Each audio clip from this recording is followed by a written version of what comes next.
Deputy CM Manish Sisodia का बड़ा बयान, बोले बजट में केंद्र सरकार ने दिल्ली के साथ किया धोखा। प्रधानमंत्री नरेंद्र मोदी की अगुवाई में वित्त वर्ष 2021-2022 के लिए आज केंद्र सरकार ने बजट पेश कर दिया है। इस बजट को लेकर सत्ता दल और विपक्षी दल जमकर प्रतिक्रिया दे रहे हैं। इस बीच दिल्ली के उप मुख्यमंत्री मनीष सिसोदिया ने बड़ा बयान दिया है। उन्होंने कहा कि बजट में केंद्र सरकार ने दिल्ली के साथ धोखा किया है। दिल्ली को सिर्फ 325 करोड़ रुपए दिए हैं।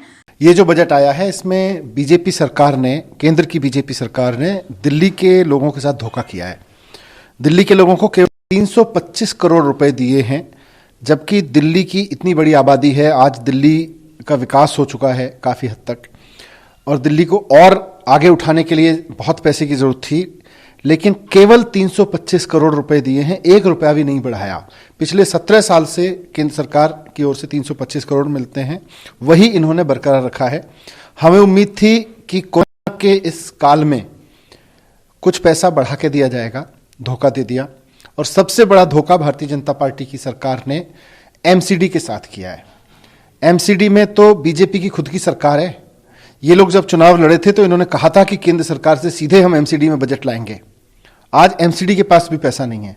दिल्ली सरकार का जितना पैसा बनता है हम एमसीडी को दे चुके हैं। उसके बावजूद केंद्र सरकार ने 1 रुपया भी नगर निगमों को नहीं दिया, जबकि 2 लाख करोड़ इन्होंने देश भर के नगर निगमों के लिए रखे हैं।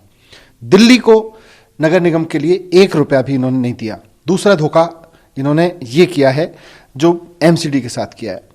तीसरी बड़ी बात यह है कि ये लोग एजुकेशन पॉलिसी बहुत कर रहे थे। उन्होंने कहा था हमने एजुकेशन पॉलिसी इतनी प्रोग्रेसिव बनाई है, बस अब एजुकेशन बदल जाएगी। उस एजुकेशन पॉलिसी में इन्होंने लिख के रखा है कि 6% ऑफ जीडीपी एजुकेशन बजट पे आना चाहिए।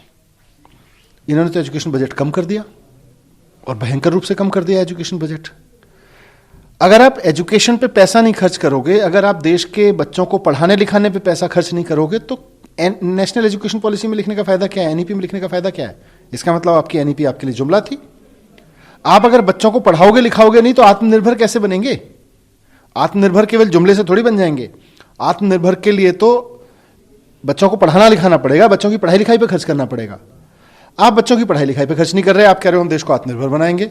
आप नई एजुकेशन पॉलिसी में कह रहे हो हम पैसा देंगे, आप पैसा नहीं दे रहे। आप धोखा दे रहे हो देश के लोगों को। और दिल्ली के साथ तो जैसा मैंने कहा बहुत जबरदस्त धोखा किया है इन्होंने।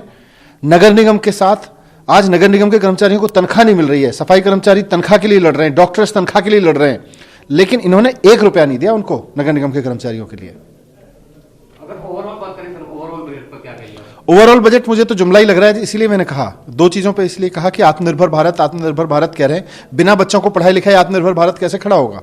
दिल्ली को पिछले 70 सालों से केंद्र सरकार 325 करोड़ रुपए देती आई है, 1 रुपए भी नहीं बढ़ा है। उम्मीद थी कि कोरोना काल में पैसा बढ़ाकर दिया जाएगा।